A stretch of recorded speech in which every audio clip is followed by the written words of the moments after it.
I just sit and teach you today? Is it Teach, okay? Pastor. Just sit and teach. I'm telling you, it's going to be some meat today. I want to talk, I want to first review last week. One thing that I reminded you of, and I want to say it again as we talk about this bitterness versus forgiveness week 2. People can be nasty.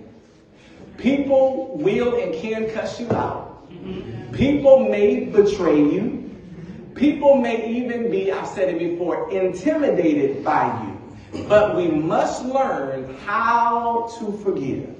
I want to revisit some of these symptoms. We talked about, y'all remember last week I was Dr. Justin, not Pastor Justin.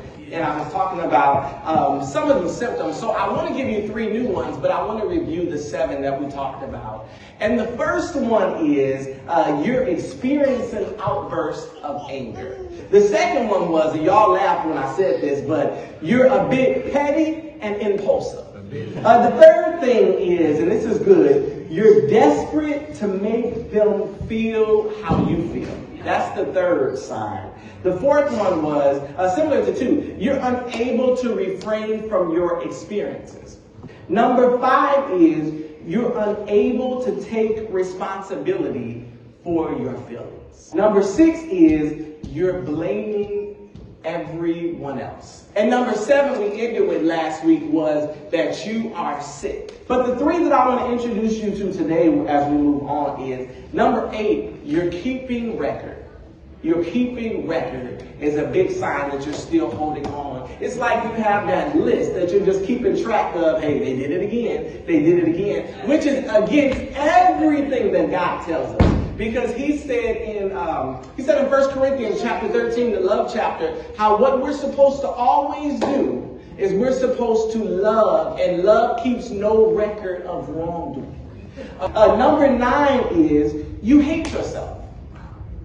You hate yourself. Whether you realize it or not, what happened between them can simply come off on you. So now you have a self-hatred towards yourself. But the last one is, and it's similar to number 8, is you replay the scene over and over and over again. You keep on like a broken record replaying the one instance. And some of y'all know some of us were only 2 days away from a psychiatric ward anyway. So it doesn't take very much of us to draw it back. He was born into it. I don't know about you guys, but it's one thing where you have a current situation, but it's another thing when you didn't ask to be in a situation or a place that you're at, and people envy you just for being there. Yes. So that's exactly what happened to Joseph. He was already born. You know how some people say they're born with a silver spoon, or they're born liked, or they're born rich, or they're born famous. So Joseph was born like that and was considered his father's favorite child. So for those that know the story, his brothers had plotted to kill him. He ended up getting sold into slavery. And he got sold into slavery, and a man by the name of Potiphar bought him into slavery. So there was a woman that Potiphar was married to. And the woman that Potiphar was married to, she accused him of wanting her. And they believed her, and he went to jail. So here this man, he already has an extensive story. He's went through all of this over his life, and now he's in jail. There's something beautiful in going through long suffering, even when it's a situation that you didn't ask to be in. There's something that's being taught in there. There's something that's being matured. So the Bible tells us that sometimes we're supposed to draw nigh to them. We're supposed to draw closer to them. And I know that's foreign to us because we're taught as a society, if somebody does us wrong, we just drop them. The next scripture I'm still in Genesis chapter 45, verses 14 through 15 further backs up what I just said. And it says, he threw his arms around his brother Benjamin and wept. And Benjamin embraced him weeping, and he kissed all his brothers and wept over them. Afterwards, his brothers talked with him. In other words, Joseph said, not only do you bring them close to you, but you weep with them and you embrace them. How you guys doing? This is Pastor Brandon. Pastor Natavia's here. Pastor Chosen. And Lady A. And this is the second installment of the bitterness versus forgiveness message that we started on last week.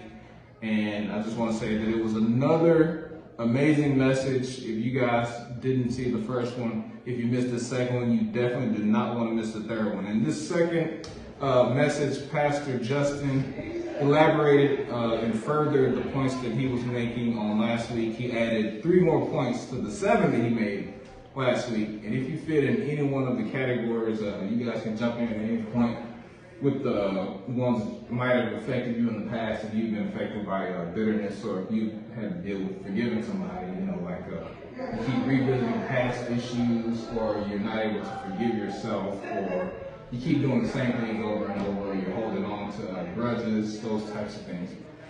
If, like I said before, if you missed it last week, this week, you definitely do not want to miss it again on next week. No, definitely, as always, the message was impactful and fruitful, and I'm definitely able to take away, just like I'm sure everyone that was here today is. I mean, he spoke a lot about Joshua and how he had to go through so much during his lifetime in order for God to set him up and place him exactly where he needed him for. I said Joshua, my fault, Joseph, for a time such as this. No, it's cut. Right, cut it. But I said Joseph. I really love the fact that Pastor spoke on Joseph's life in regards to his enduring process and how he had to be lied on and sold into captivity and had to go to prison, and all of that wouldn't even have to happen if from the very beginning if favor wasn't shown him. So it blesses me to know that the favor of God is going to bring these uncomfortable moments in our lives, but it's all to really advance our purpose. I like how he really, what I got from it, the picture was painted, is that God was with him in the valleys as well as the mountaintop. Mm-hmm. And the valleys help prepare us for the mountaintop, and the really letting things go that happen to you is part of counting it all joy. You got to count the valley as well as the mountaintop as joy. The hurts, the pains, and all of that helps you release those things that seem like they might be unforgivable into forgiveness. And overall, basically everybody saying the same thing that I want to say as far as overcoming what caused you to be offended in the first place. But one of the things that happens during offense is we get stuck with the offense, and it's like it's okay to forgive. Mm-hmm. It's okay not to be angry no more. You're not a jelly bag, or you're not soft, or you didn't get treated, or whatever cool term they're using right now. If you forgive somebody, because in order to stay at a place of offense, you constantly have to look behind you. Mm-hmm. Because it already has happened. And so if you're looking behind you, you definitely can't see what God has before you, nor can you move forward. Right. And so you find yourself stuck. Time will pass you up, but you will physically you got offended at 20. Mm-hmm. And 20 years later, you'll be 40 years old. Everything else has progressed, but you'll still be standing there literally holding on to the offense. Mm-hmm. When the person who offended you even passed you up and going on with life. So, I love the fact that Joseph, God blessed him with the ability not to stay offended by his brothers. Mm-hmm. And he was able to see the big picture and thank God for it, Yeah.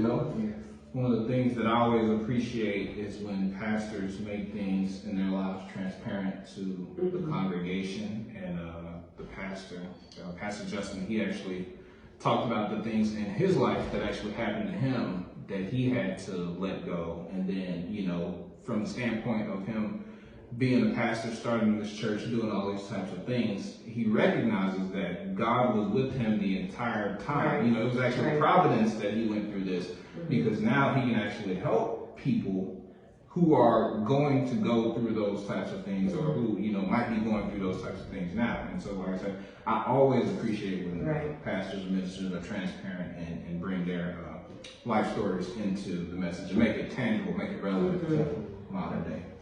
You know, I just sitting here thinking, and I'm like, you know, I would love, although, you know, these 2 last week have been very impactful, you know, I would love for, you know, he said he might carry this off another 2 weeks, but I would love for Pastor to touch on forgiving God.